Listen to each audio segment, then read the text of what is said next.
হুমায়ুন কবির সাহেব মহাশয়, তিনি আপনাদের সম্মুখে কিছু বক্তব্য রাখবেন। আপনি আসুন।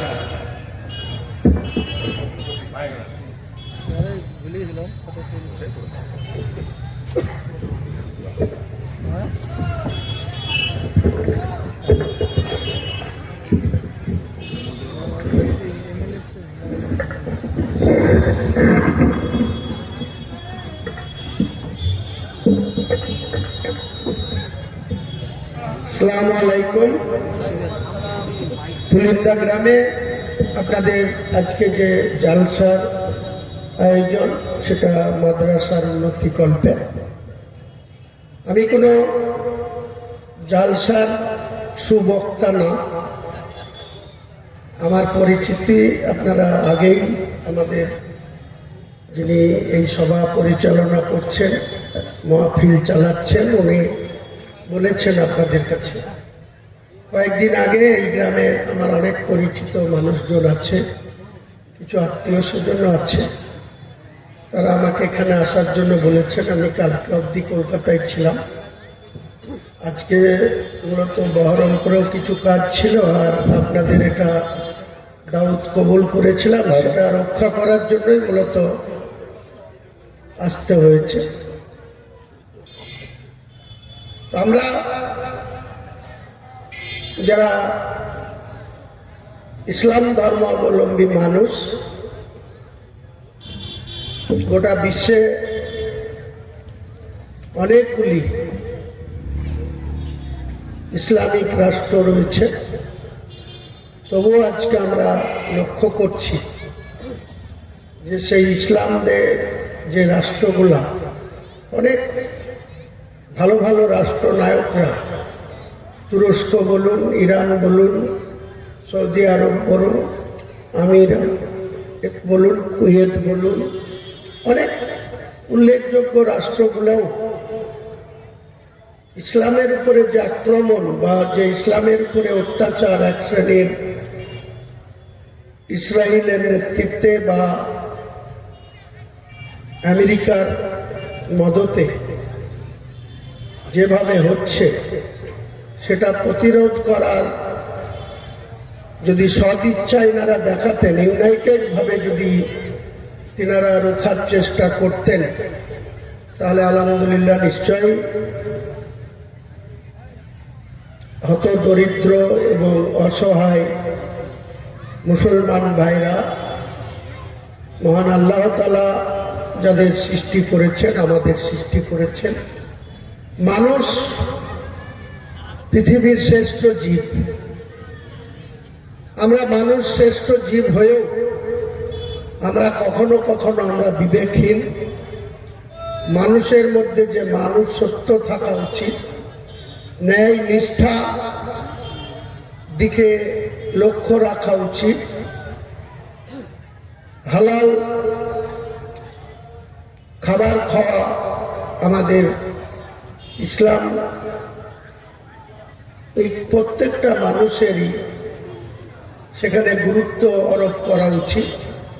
অথচ বর্তমান বিভিন্ন ইসলামী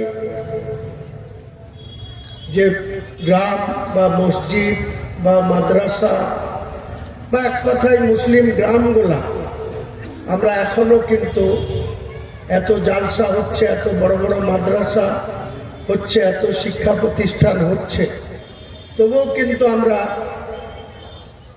অনেক সময় আমরা জালসা শুনছি, বড় বড় হাফেজ কারি, মুফতি, মৌলানা, এনাদের কে এনে এনাদের কাছ থেকে মূল্যবান কোরআন হাদিস থেকে ব্যাখ্যা করে তিনারা অনেক বোঝাবার চেষ্টা করছেন। কিন্তু তবুও আমরা একজন ইসলাম মানুষ হিসাবে আমি লক্ষ্য করছি, আমরা অনেকে বিক্ষিপ্তভাবে আমাদের সমাজ ব্যবস্থায় এখনো 70% মানুষ শৃঙ্খলা পরায়ণ এবং ইসলামের আদর্শ, আমাদের শেষ নবীর নির্দেশাবলী এবং তিনার যে কোরআন থেকে যে সমস্ত কথা বলি, আমার আগে আপনাদেরই গ্রামের সুসন্তান ডাক্তারবাবু খুব সুন্দরভাবে বলছিলেন, কিন্তু আমরা শুনছি অনেক বক্তাই অনেকভাবে কোরআন হাদিস থেকে সূরা পড়ে তারপরে তার মানে ব্যাখ্যা করে আমাদেরকে বোঝায়, কিন্তু আমরা বুঝেও অনেক সময় সেটাকে গুরুত্ব দিই না।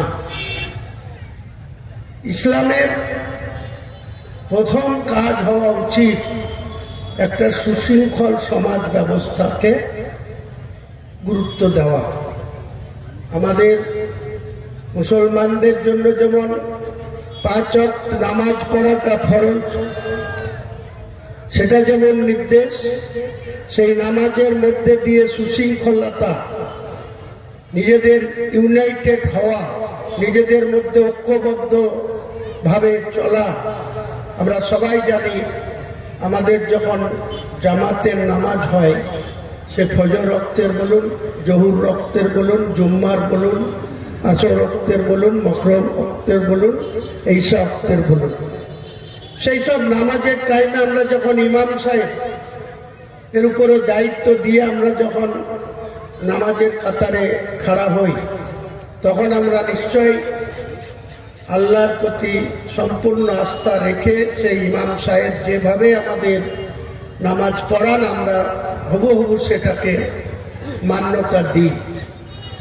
কিন্তু 10 মিনিট 15 মিনিট পরেই আমরা সেই যে দোয়া পড়ে এলাম, যে আলহামদুলিল্লাহ পড়ে এলাম, যে কুল হো আল্লাহু আহাদ বলে এলাম, তার যে কি মানে, নামাজ পড়ে বেড়ানোর পরেই মসজিদের থেকে 2 মিটার গেট থেকে পার হয়েই আমরা এই দুনিয়াদারি নিয়ে বেশি মেতে যাই। কার জমির আল ঠেলবো, কে কার ভাইকে একটু কম দিয়ে আমি বেশি নেব, আত্মীয়তার সঙ্গে মধুর সম্পর্ক থেকে অনেক দূরে চলে যাচ্ছি আমরা। কিন্তু কোরআন কি বলে? পবিত্র ইসলাম ধর্মের কোরআন বলে যে কোনো একজন মুসলমান তার নিকট আত্মীয়দের, রক্তের সম্পর্কের আত্মীয়দের যদি তিনি সম্পর্ক ছিন্ন করে বা দূরত্ব তৈরি করে, তাহলে আর যাই হোক মহান আল্লাহ তাআলা সেই ব্যক্তির প্রতি অনেক নারাজ হয়, অখুশি হয়, তার প্রতি তিনি খুশি থাকেন না। কাজে আমাদের প্রত্যেকটা মুসলমান, আমরা যে পিতার ঔরসে আমরা জন্মগ্রহণ করি, যে মায়ের গর্ভে আমরা জন্মগ্রহণ করি, পৃথিবীর আলো দেখি, দেখা যায় একই মায়ের পেটে 4 ভাই, ভাইয়ের সঙ্গে কথা বলি নেই, অথচ মসজিদে গিয়ে 4 ভাই হয়তো ঘটনাক্রমে নামাজ পড়ছে, কিন্তু আপনি নামাজ পড়লেন ঠিকই, কিন্তু আপনার নিজের ভাই, তার সঙ্গে যদি 7 দিন আপনি টানা কথা না বলেন, তাহলে আপনার ওই নামাজ বেকার হয়ে যাবে। আমি দায়িত্ব নিয়ে বলছি, ওই নামাজ আপনার কোনো লাভ হবে না।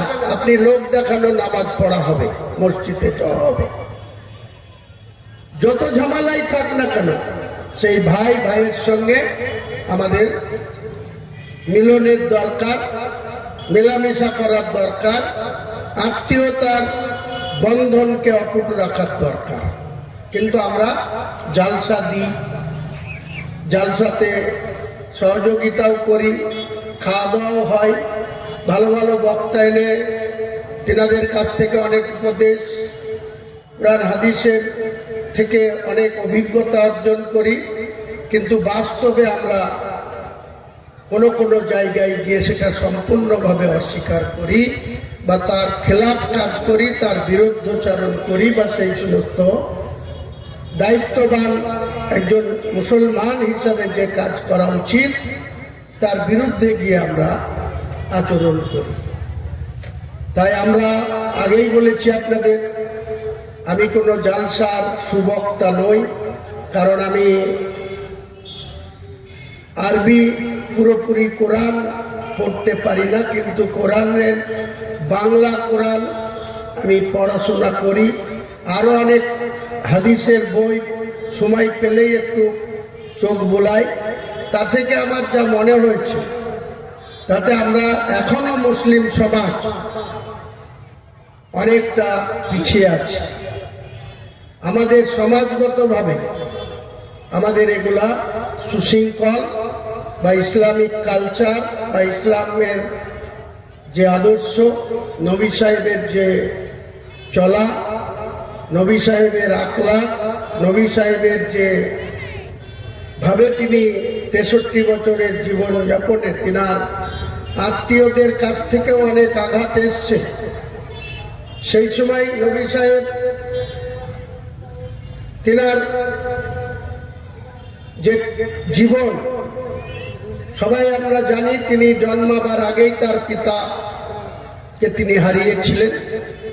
দুনিয়া থেকে তার পিতা আব্দুল্লাহ চলে গিয়েছিলেন। মাত্র 6 বছর বয়সেও তিনার মাথা মা আমিনাকেও তিনি হারিয়েছিলেন। তাই এখানে মাদ্রাসায় গেলাম, বলছিলেন যেখানে অনেক এতিম বাচ্চা পড়াশোনা করে। আর একটা মাদ্রাসায় আমি আজকেই গেছিলাম, সেখানেও দেখলাম অনেক বাচ্চা কেউ মা হারা, কেউ পিতা হারা। এসব এতিম বাচ্চারা কোরআন হাদিস নিয়ে পড়াশোনা করে। অনেক ইসলামিক সমাজের মানুষ ভাইরা নিশ্চয়ই সেই সমস্ত মাদ্রাসাগুলাই আর্থিক সহযোগিতা এবং বিভিন্নভাবে সহযোগিতা করে আপনারা এইসব এতিম বাচ্চাদের পাশে দাঁড়ান। সেটা নিশ্চয়ই আল্লাহ আপনাদের এই কর্মকাণ্ডে খুশি হবেন এবং নিশ্চয়ই তার সুফল আপনারা আখেরাতে পাবেন। আপনাদের মৃত্যুর পরে যখন আমাদের সকলের জন্য, কারোর জন্য কোনো হিসেবের ক্ষেত্রে মাপ নেই, আল্লাহ কড়াই গন্ডায় আমাদের সঙ্গে আমাদের কর্মপদ্ধতি, যতদিনের এই হায়াতে থাকা, জীবনে থাকা, বেঁচে থাকা, তার মধ্যে কতটুকু আমরা ভালো কাজ করে গেলাম, কতটুকু আমরা মহান আল্লাহর প্রতি তার নির্দেশ মেনে তার ইবাদত করলাম, কতটা আমরা হালাল রুটি খেলাম, রুজি সৎভাবে ব্যবসা করে আমরা রোজগার করলাম, সেটা কিন্তু এই বিচারের মধ্যেই থাকবে। আমরা যদি কাউকে কোনো কারণে, কোনো ব্যক্তিকে তার অসহায়তার সুযোগ নিয়ে কাউকে 5,000 টাকা ধার দিয়ে তার কাছ থেকে যদি আবার 5,100 টাকাও বেশি নিই, সেটাও কিন্তু সুদ হিসাবে গণ্য হবে, হারাম হিসাবে গণ্য হবে। সেটা কিন্তু আমরা কেউই লক্ষ্য রাখি না।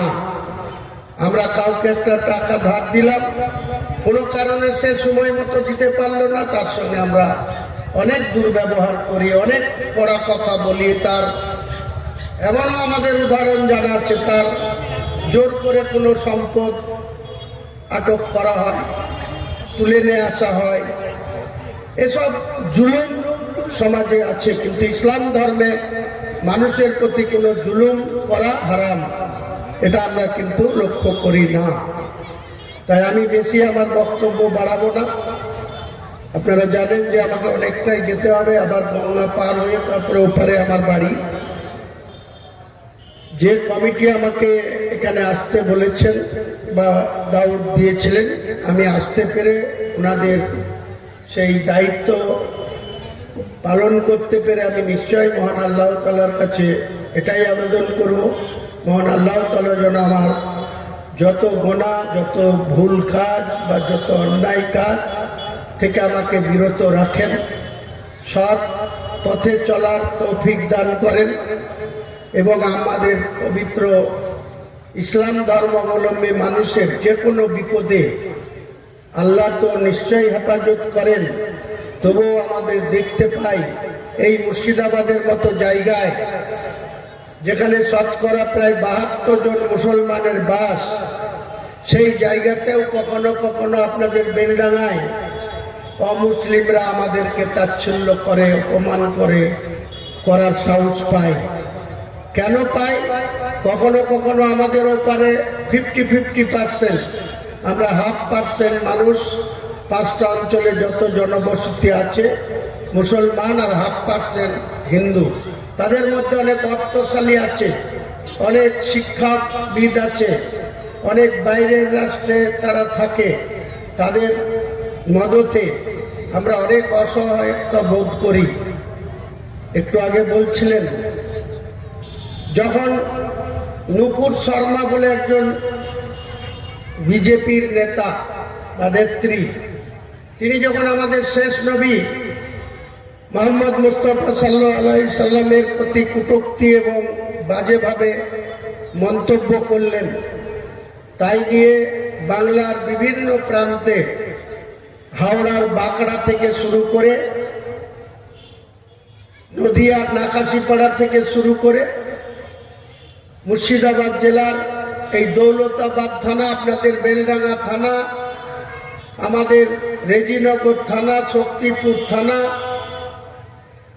অনেক জায়গায় যখন ইসলামিক মানুষরা, মুসলমান ভাইয়েরা এই নিন্দনীয় ঘটনা, নবী সাহেবকে কটূক্তি করা, বাজেভাবে আক্রমণ করার বিরুদ্ধে যখন রাস্তায় নেমে শুধু প্রতিবাদ মিছিল বের করেছে, তখনও দেখেছি আমরা যে সরকারটাকে ভোট দিয়ে ক্ষমতায় এনেছি, নির্বাচিত করেছি, সেই সরকারের প্রশাসন যারা কটূক্তি করছে, যারা প্ররোচনা দিচ্ছে, যারা মুসলিমদেরকে ইচ্ছাকৃতভাবে হেয় করার চেষ্টা করছে, তাদের বিরত না রেখে মুসলমান ভাইরা যেন রাস্তায় বেরিয়ে প্রতিবাদ না করে, সেই দিকে পুলিশের বেশি দৃষ্টি। আমাদেরকে কিন্তু লক্ষ্য রাখতে হবে। আমাদের সমাজ ব্যবস্থা এবং আমাদের কোরআন হাদিস, আমাদের 5 ওয়াক্ত নামাজ, এই যে মাইকে প্রকাশ্য আজান, এই আজান দেওয়ার আপনি যদি ঐক্যবদ্ধ থাকেন, তবেই এটা দীর্ঘমেয়াদীভাবে এটাকে ঠিকঠাকভাবে আপনাদের পালন করতে পারবেন।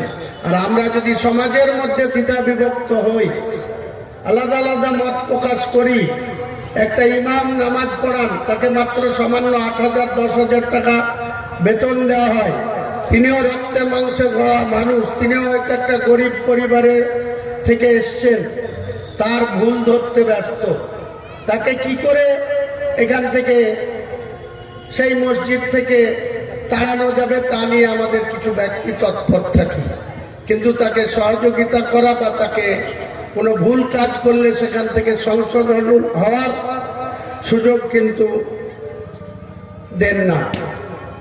আমাকে বলা হয়েছে টেবিল থেকে এসআইআর নিয়ে কিছু বলতে। আমি আমার অভিজ্ঞতা থেকে আপনাকে বলছি, আমাদের সরকারি দল এবং বিরোধী দল দুটো মূল রাজনৈতিক দল, কারণ বাংলার বিধানসভায় 294টা আসন, তার মধ্যে একটি মাত্র আসন আছে আইএসএফ, ইন্ডিয়ান সেকুলার ফ্রন্ট, ভাঙড়ে নওশাদ সিদ্দিকী পীরজাদাদের বাড়ির সন্তান। আর বাকি যখন ভোট হয়েছিল 2021 সালের 8 দফায়, 2রা মে 2021 যখন গণনা কেন্দ্র থেকে ফল বেরিয়েছিল, তখন 294-এর মধ্যে 292টা আসনের ফলাফল হয়েছিল। দুটো কেন হয়নি? এই মুর্শিদাবাদ জেলার দুটো শামশেরগঞ্জ আর জঙ্গিপুর আসনের বামপন্থী প্রার্থীদের মৃত্যু ঘটেছিল, তাই সেই ভোটটা ইলেকশন কমিশনের ঘোষিত শিডিউল অনুযায়ী পোল ডেটে পোল হয়নি। তাহলে 292টার যে রেজাল্ট, সেই 292টার রেজাল্টে দেখা গিয়েছিল যে আমাদের শাসক দলের মনোনীত প্রার্থীরা, যেখানে আমিও ছিলাম, সেখানে 213 জন প্রার্থী নির্বাচিত হয়েছিল, একজন নওশাদ সিদ্দিকী হয়েছিল, আর 77 জন এই দলের বিরুদ্ধে যারা ভারতবর্ষ চালাচ্ছে সেই দলের প্রতীকে নির্বাচিত হয়েছিল। তারা সংবিধান অনুযায়ী যারা বিরোধীতে আসনে বসে আর যারা মেজরিটি পায়, সংখ্যাগরিষ্ঠ হয়, তাদের পরিষদীয় নেতা নির্বাচিত হয়, তারপরে গভর্নরের কাছে সরকার করার জন্য দাবি পেশ করে। যথারীতি সেই নিয়ম মেনে আমাদের যিনি মুখ্যমন্ত্রী তিনি ঘটনাক্রমে নন্দীগ্রামে ভোটে হেরে গিয়েছিলেন, মাত্র 1956 ভোটে। তারপরে আমরা যারা 213 জন জিতেছিলাম তারা পরিষদীয় নেত্রী হিসেবে আমরা রেজুলিউশন করে নেত্রীকে আমাদের দলনেত্রী করেছিলাম। সেই দলনেত্রী পরবর্তী সময়ে 2 তারিখে গণনার পর 5 তারিখে তিনি আবার তৃতীয়বারের জন্য বাংলার মুখ্যমন্ত্রী হিসাবে গভর্নরের কাছে শপথ নিলেন। আজকে কি তাজ্জব পরিস্থিতি! শাসক দল তাদের সঠিক মানুষকে যে সঠিক সূচনা বা এসআইআর এ কোনটা ক্ষতি কোনটা ভালো, কি সমস্যা, সেই ভেতরে না ঢুকে শাসক দলও যেমন আতঙ্ক সৃষ্টি করছে, একইভাবে বিরোধী দল যারা ভারতবর্ষ চালাচ্ছে তাদের রেজাল্টের টাইমে 77 ছিল, 2 জন এমপি জিতেছিল, এমপিরা রিজাইন দিয়ে 75 হলো। তারপরে তাদের দলের লোক ধীরে ধীরে, ধূপগুড়ির একজন বিধায়ক মারা গেল, তারপরে আবার সেখানে বাই ইলেকশনে টিএমসি জিতলো, এই করে তারা 74 হলো। তারপরে আজকে তারা 64তে এসেছে। 10টা নির্বাচিত পদ্ম ফুলের এমএলএ তারা শাসক দলে তাদের ব্যক্তিগত স্বার্থ কায়েম করার জন্য ভারতবর্ষের সরকারি দলে, বৃহত্তম রাজনৈতিক দল গণতান্ত্রিক দেশে, সেই দলের লোগো নিয়ে তারা জিতে, তারা কিন্তু এদের বিপুল মেজরিটি, নিরঙ্কুশ গরিষ্ঠতা থাকার সত্ত্বেও এই দলে তারা জয়েন করছে। কাজেই আজকে তাদের স্ট্রেংথ 64, অর্থাৎ 64 জন। তাহলে এই যে সামনে 26-এ ভোট, আমাদের শাসক দল এবং বিরোধী দলের উভয়েরই উচিত, কারণ বাকি যে দলগুলো আছে সেই দলের কোনো প্রতিনিধি ঘটনাক্রমে 2021 সালের নির্বাচনের পর নেই, শূন্য। একটাই আছে নওশাদ, আর বাকি 64, বাকি যা হয় 224-25 সবটাই শাসক দলের। অথচ আমরা শুধু নিজেদের মধ্যে বিভ্রান্তি ছড়ানো, মানুষকে আতঙ্কে ফেলে রাখা, ভয় ভীতি সঞ্চার করে দেওয়া হচ্ছে রাজনৈতিক দলের কোনো আসল পরিকল্পনা বা তাদের কোনো এজেন্ডা হতে পারে না। কিন্তু এনারা কোনো কিছু দাঁত ধারছেন না, মানুষকে বলছেন এসআর হয়েছে, তোমাদের এই হবে তাই হবে। বিরোধীরা তো বলছে এই মুহূর্তে ভোটার লিস্ট যেটা 27শে অক্টোবর বিকেল 4:10 থেকে 4:50 পর্যন্ত, তখন আমি একটা মুর্শিদাবাদের লালবাগের নতুন গ্রামে জালসায় বক্তৃতা করছিলাম। সেই সময় দেখা গেল যে ইলেকশন কমিশন 40 মিনিটের তাদের প্রেস বিজ্ঞপ্তিতে পরিষ্কার করে বলে দিলেন যে বাংলার যে ভোটার লিস্ট 7,62,533 জনের ভোটার লিস্টের নাম, সেই ভোটার লিস্টটা ফ্রিজ করে দেওয়া হলো, অর্থাৎ যে লিস্টটা ছিল সেটা বাতিল করে দেওয়া হলো, তাদেরকে অন্ধকারে পাঠিয়ে দেওয়া হলো, ল্যাপটপের মধ্যে ঢুকে গেল, কম্পিউটারের মধ্যে ঢুকে গেল। তাহলে তাদের সেই ডকুমেন্টস কম্পিউটারে লোড হয়ে গেল। নতুন ভাবে 4 নভেম্বর থেকে 4 ডিসেম্বর, তারপরে 5 দিন গ্যাপের পর আবার ডিসেম্বরের 9 বা 10 তারিখ থেকে একদম 31শে জানুয়ারি অবধি অ্যানিমেশন ফর্মের মাধ্যমে যাদের 2002 পর্যন্ত যাদের গার্জেনদের নাম, অর্থাৎ স্থানীয় ভারতবাসী হিসেবে রাষ্ট্রবাদী মুসলমান বলুন আর হিন্দু বলুন, যে কোনো কমিউনিটির লোক, তাদের ক্ষেত্রে এই অ্যাডমিশন ফর্ম ফিল আপ করলেই অটোমেটিক করছে যাদের মারা যায়নি, যাদের ডবল নাম নেই, ডবল যদি থাকে এক জায়গায় বাতিল হয়ে, দুটোই বাতিল হয়েছে, এক জায়গায় উঠবে, এক জায়গায় আর উঠবে না। আর যারা ডেথ হয়েছে তারা উঠবে না। স্বচ্ছ ভোটার লিস্ট যারা জীবিত আছে, 18 বছরের ঊর্ধ্বে যাদের বয়স আছে। এইবার কোনো কারণে অবাঞ্ছিত অনুপ্রবেশকারী, হিন্দুরা অনুপ্রবেশ করলেই তাদের বলছে শরণার্থী। আর কোনো মুসলমান, আমি কয়েকদিন আগেই 12 দিনের জন্য বাংলাদেশে গিয়েছিলাম, কোন বাংলাদেশের মুসলমান এই বেলডাঙ্গা, সারগাছি, পুলিন্দা বা জলঙ্গি বা শামশেরগঞ্জ, সুতি, ফারাক্কা বা করিমপুর, শিকারপুর, কেউ তাদের ভিটে মাটি ছেড়ে এখানে এসে কাউকে এসে আছে বলে আমার মনে হয় না। হ্যাঁ, একদম নেই এটাও বলা ঠিক না, কিঞ্চিত পরিমাণ মানুষ, 0.001% হবে না, যারা খুব গরিব মানুষ, তারা হয়তো কোনোভাবে তার কাটার বেড়া বা যেখানে বেড়া নাই সেই সমস্ত জায়গা দিয়ে সে কুচবিহার হতে পারে, মেখলিগঞ্জ হতে পারে, বা করিমপুরের শিকারপুর হতে পারে, বা ওই আমাদের অন্য কোনো বর্ডার এলাকা দিয়ে হতে পারে, প্রবেশ করেছে। দেখা গেল কি হয়েছে, সেখানে রুটি রোজগারের ধান্দায় এসছে, কাজকর্ম করে খাচ্ছে। দেখা যাচ্ছে ও সেখানে তার বিবি বাচ্চা রেখে এসছে। এখানে কোনো গরিব দরিদ্র মুসলমান পরিবারের একটা মেয়ে তার স্বামী থেকে বিতাড়িত হয়ে বা ডিভোর্স নিয়ে বা বিয়েই দিতে পারেনি এরকম কোনো মেয়ে, ওই রকম কোন একটা ছেলে এসে তার বাড়িতে বসে পড়লো যে আমাকে একটু থাকতে জায়গা দেন, আপনার মেয়ের সাথে আপনার বিয়ে দেন। দেখা বেচারা গরিব মানুষ বিয়ে দিয়ে দিল, সেই বাড়িতে রাখলো, পাড়ার কোনো নেতাকে ধরে একটা আধার কার্ড করে দিল, তার ভোটার লিস্টে নাম তুলে দিল। সেই ব্যক্তিদের ক্ষেত্রে এই এসআইআর এর ক্ষেত্রে সমস্যা হবে। কিন্তু সার্বিক যারা আমরা যুগ যুগ ধরে, শ বছর ধরে যারা আমরা এখানে বসবাস করছি, তাদের তো এসব নিয়ে কোনো চিন্তা করার কথা না বা কোনো সমস্যাও না। কিন্তু আমরা রাজনৈতিক কারবারিরা আমাদের নিজের স্বার্থের জন্য মানুষের উপরে ভুলভাল বক্তব্য চালিয়ে দিচ্ছি, যাতে মানুষ টেনশন করে কেউ হার্ট অ্যাটাক করছে, কেউ ভাবছে।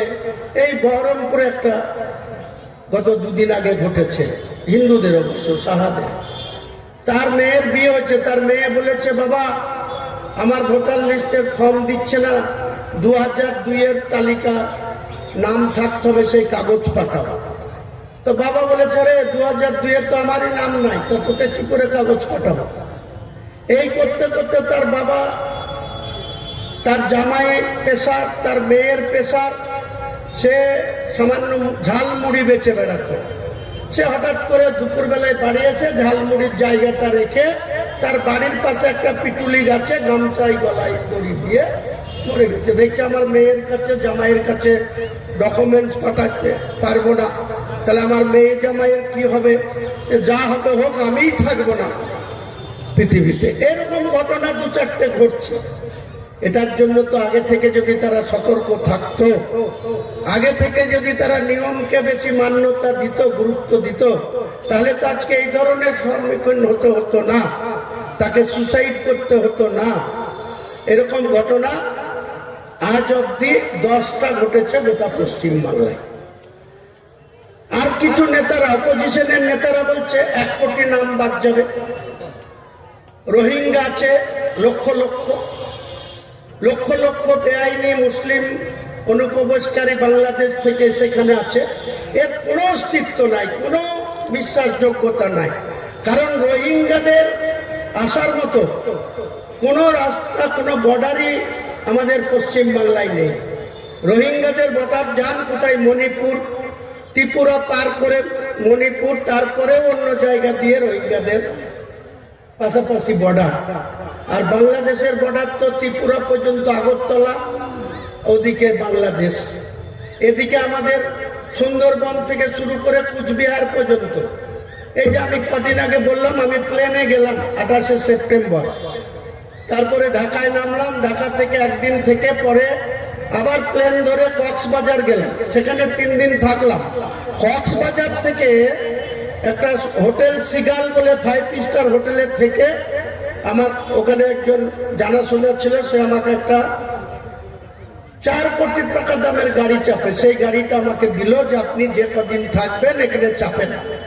সেই গাড়িটা নিয়ে আমি কক্সবাজার সমুদ্র ধার ধরে মায়ানমার পর্যন্ত যাওয়ার চেষ্টা করলাম।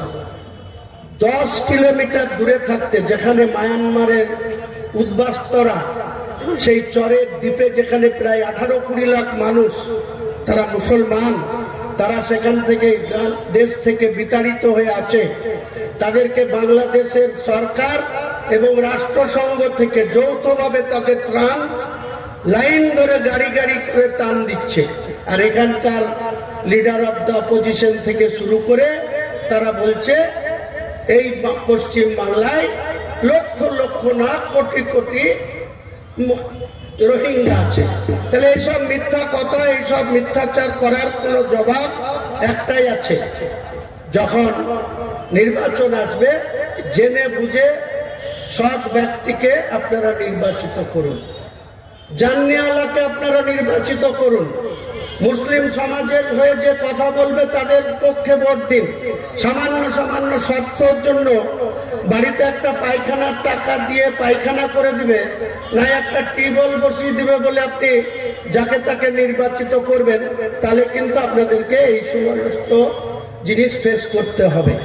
কাজেই ইলেকশনে প্রার্থী যে কোনো দলের দিক যোগ্য ব্যক্তিকে যাচাই করে নির্বাচিত করবেন। আপনার নির্বাচিত ব্যক্তি যাতে আপনার সমাজের সম্বন্ধে সে সচেতন থাকে, আপনার জাতির প্রতি তার কর্তব্যপরায়ণ হয়, মানুষের প্রতি সে দায়বদ্ধ হয়, সংবিধানকে সম্মান দিয়েই সে যাতে আপনার কমের হয়ে কথা বলে। আমি যে দলটা করছি, বিধানসভায় 2024 সালের 11ই ডিসেম্বর একজন ভদ্রলোক বললেন যে মুসলমান এমএলএটাকে চ্যাংদোলা করে বাইরে ফেলে দেব, রাস্তায় ফেলে দেব। তা আমি বললাম এত বড় হিম্মত। পরের দিন আমি বললাম তোমার হিম্মত থাকলে একটা মুসলমান এমএলএর গায়ে হাত দাও, তোমাকেও আমি ওই ঘর থেকে বের করে ঠুসিয়ে দেব। দেখা যাচ্ছে আমাদের দল আমাকে শোকজ করছে। কেন? যে তুমি কেন এই কথা বলতে গেলে? আমি বললাম দলকে আপনি শোকজ করলেও আমি এখান থেকে পিছাবো না। যখন সে বললো মুসলিম এমএলএদের চাঙ্গুলা করে রাস্তায় ফেলবো, আপনার কলকাতা পুলিশ কমিশনার কেন তাকে নোটিশ করলো না? কেন তার বিরুদ্ধে জিজ্ঞাসাবাদ করলো না? সে সাম্প্রদায়িক কথা বলছে, গোটা মুসলিম সম্প্রদায়কে অ্যাটাক করছে। আপনাকে মুসলমানরা ভোট দিয়ে নির্বাচিত করেছে, আপনি সেই সরকারের প্রধান, আপনার প্রশাসন কেন নির্বাক থাকলো? আর আমি একজন মুসলমান হয়ে আমি কথা বলছি, আপনি বলছেন আমার বাক্যুক্ত করবেন, আমার মুখে স্যালুট লাগাবেন। আমি ওই ব্যক্তি না। আমি তাই প্রকাশ্য বেরিয়ে বলেছিলাম আমি আগে মুসলিম, তারপরে টিএমসি, তারপরে বিধায়ক। আমি বিধায়ক হয়ে জন্মাইনি, আমি টিএমসি হয়ে জন্মাইনি, আমি ন্যাশনাল কংগ্রেস হয়ে জন্মাইনি। আমি একজন মুসলমান মায়ের পেটে জন্মিয়েছি, একজন মুসলমান পিতার অংশে জন্মগ্রহণ করেছি। আগে আমার কম, আমার জাতি, তারপরে আমার পার্টি। তার জন্য আজও আমাকে আমাদের জেলায় 16 জন মুসলিম এমএলএ আছে। এতটাই দুর্ভাগ্য আমাদের যে আমি যে কথার প্রতিবাদ করে শোকজ খেলাম, যে প্রতিবাদের জন্য আমাকে নিন্দার ঝড় উঠল, আমার সতীর্থরা যারা আছে আরো 15 জন, একজনের মুখেও ওপেন না বলতে পারুক, একটা টেলিফোন করে আমাকে সমর্থন করার সাহসও তারা রাখলো না। তারা কেন জনপ্রতিনিধি হবে? আর আপনারা কেন এই ধরনের অপদার্থ নির্বোধ লোককে ভোট দিয়ে আপনারা প্রতিনিধি করবেন? তাহলে আপনাদের এইরকমই বিচার পাবেন, এইরকমই বিচারধারা চলবে। আমার বক্তব্য অনেক বেশি হয়ে গেল, সময়ের ব্যাপার। ডাক্তারবাবু আছেন, আরো অনেক সুবক্তারা আছেন। আমি বক্তব্য শেষ করেই যেনারা জালসার আয়োজক তাদের কাছে আগেই অনুমতি চেয়ে নিচ্ছি। আমি আপনারা জানেন, অনেকেই শুনেছেন, অনেকেই ভেতর ভেতর বিরোধিতা করছে, কিন্তু ওপেন বিরোধিতা করার সাহস দেখাচ্ছে না। কারণ আম পাবলিক, সাধারণ মানুষ, মজমপুর বলুন, মির্জাপুর বলুন, এই পুলিন্দার মানুষও আজকে জেনে যাওয়ার পর দেখবেন শতকরা 90টা লোক দলমত নির্বিশেষে আমাকেই সমর্থন করবে। কারণ আমি, আপনারা সবাই জানেন যে আমাদের একটা ঐতিহাসিক শোধ ছিল উত্তরপ্রদেশের অযোধ্যা নামক জায়গায়, বাবরি মসজিদ। সেটা পিভি নরসিংহ রাও যখন প্রধানমন্ত্রী 1992 সাল, 91 সালে রাজীব গান্ধীর মৃত্যুর পর যখন জোট সরকার আসলো, ইন্ডিয়ান সরকার আসলো, পিভি নরসিংহ রাও প্রধানমন্ত্রী, সেই সময় ভারতবর্ষের কিছু উচ্ছৃঙ্খল করসেবক, হিন্দু ধর্মাবলম্বী মানুষ, RSS এর নেতারা, তাদের মদতে ঐতিহাসিক বাবরি মসজিদটা 6ই ডিসেম্বর 1992 সেই শোধটাকে ধূলিসাৎ করে দিয়েছিল, রিমুভ করে দিয়েছিল, ভেঙে দিয়েছিল। সেখানে সুপ্রিম কোর্ট সেই বাবরি মসজিদ ট্রাস্টিকে 2019 সালে ঘোষণা করেছে যে যেখানে বাবরি মসজিদ ছিল সেটা বাবরি মসজিদের জায়গায় ছিল না, সম্রাট বাবর নাকি ওটা একটা হিন্দু মন্দির ছিল, রামলীলার মন্দির ছিল, তাই সেখানে বাবর ক্ষমতা বলে বাবরি মসজিদ করেছে, তাই করসেবকরা ভেঙেছে। সেখানে রাম মন্দির প্রতিষ্ঠা হয়ে গেছে 2022 সালের 22শে জানুয়ারি। ভারতবর্ষের প্রধানমন্ত্রী সেই রাম মন্দির উদ্বোধন করে দিয়েছেন। কিন্তু সুপ্রিম কোর্ট 7 একর জায়গা বাবরি মসজিদের ট্রাস্টিকে দিয়েছে। কোথায় দিয়েছে? যে অযোধ্যার থেকে 14 কিলোমিটার দূরে, যেখানে মাত্র 19% মুসলমানের বাস, তার মধ্যে 15% মুসলমান দিন আনে দিন খায়, সেই রকম একটা জায়গাতে বলল টাকা। তুরস্কের রাষ্ট্রনায়ক এরদোগান সাহেব বলেছে যত টাকা লাগে আমি দেব, কিন্তু টাকা দিলেই তো শোধ তৈরি হবে না, সেই শোধটাকে রক্ষা করা, রক্ষণাবেক্ষণ করা, সেটাকে তৈরি হতে যে বছর সময় লাগে তাদের তদারকি করা। সেখানে 19% মুসলমান ভাই, তাদের মধ্যে 15% মুসলমান নিডি গরিব মানুষ। তাই সেখানে আজও 2019 সালে ল্যান্ড পাওয়ার পরও আজও সেখানে বাবরি মসজিদ শুরু হয়নি। তাই আমি গত 2024 সালের 12ই ডিসেম্বর, যেদিন লিডার অফ দ্য অপোজিশন বলেছিল চ্যাংদুলা করে ফেলে দেব, তার পরিপ্রেক্ষিতে বক্তব্য রাখতে গিয়ে আমি বলেছিলাম যে আমি যদি বেঁচে থাকি, আল্লাহ যদি আমাকে রাজি থাকেন, তাহলে আমি বেলডাঙ্গার কোনো একটা জায়গা খুঁজে জোগাড় করে আমি 6 ডিসেম্বর 2025 আমি একটা বাবরি মসজিদ প্রতিষ্ঠা করব, তার শিলান্যাস করব। ইনশাআল্লাহ সেটা আগামী 6 ডিসেম্বর হতে যাচ্ছে।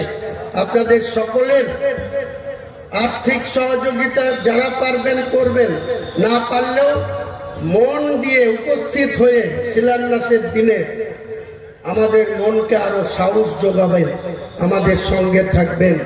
আল্লাহ এই নেকির জন্য, এই শোধকে আবার নির্মাণ করার জন্য আমাদেরকে সকলেই গুনাহ খাতা মাফ করে আমাদেরকে জান্নাতে ফিরদৌস দেবে, এটা আমার বিশ্বাস। তাই আল্লাহ দয়াময়, সেই দয়ালুকে আরো খুশি রাজি রাখার জন্য আমি এত বড় সিদ্ধান্ত নিয়েছি। সেই সিদ্ধান্ততে অনেক মুসলমান, বাংলার অনেক মুসলমান সমর্থন করছে, সহযোগিতার হাত বাড়াতে শুরু করেছে। এমনকি কাশ্মীরেরও,